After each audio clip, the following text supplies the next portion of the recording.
Welcome to The Explainer. Today, we're diving into what it actually takes to get a #1 hit these days and how one artist completely tore up the rulebook.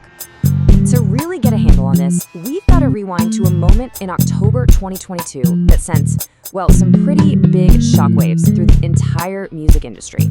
So for the first time in history, ever, one single artist occupied every single spot in the top 10 of the Billboard Hot 100 chart. I mean, the whole thing.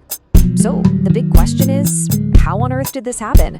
And more importantly, what does it tell us about how the music business works right now?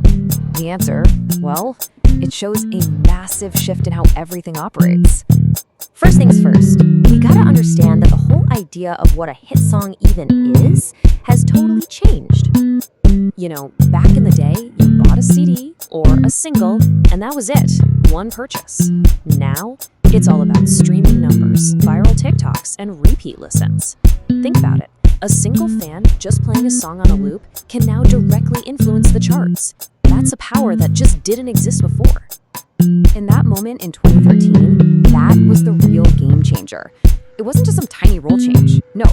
It basically created a whole new world with a completely new playbook for any artist trying to get to #1. So what's in this new playbook? What are the moves you have to make in this new era? Well, it's kind of like a war fought on a bunch of different digital fronts, and you better believe the biggest artists have this down to an absolute science. It really boils down to a clear 4-step strategy that the top artists use to just dominate. And this isn't random. It's a super coordinated effort that starts way before a song even gets near the radio. It all begins with getting it in front of the right eyeballs, or eardrums. Getting your track on a huge Spotify playlist like today's top hits, that's the new primetime radio. But honestly, it's even bigger than that.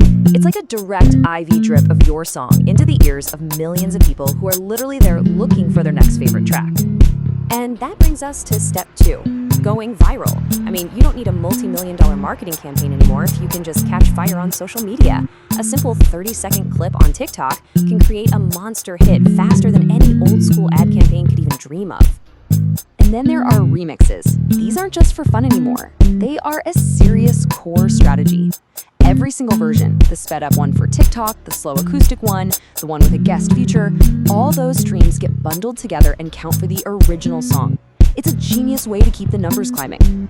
Okay, so this brings us to the 4th piece of the puzzle, and this one is definitely the most powerful and, you could say, the most controversial, the superfans. Yeah, this is where things get a little sticky.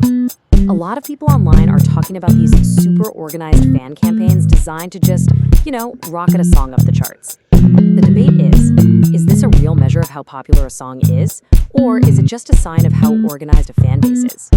And this strategy isn't just for streaming, it's happening with physical albums too. You see artists releasing like 5 different vinyl versions of the same album. One's teal, one's got different art, another has an exclusive bonus track. The goal? To get the most dedicated fans to buy the same album over and over again. And that juices those all-important first-week sales numbers like crazy. But let's be real, nobody has mastered this new playbook better than Taylor Swift. She took all this stuff, the fan loyalty, the industry know-how, and took it to a whole other level. And it wasn't just to top the charts. It was for a much bigger fight. A fight for the most valuable thing an artist has, ownership of their own music. So when she was faced with losing control over her life's work, she did something absolutely unprecedented.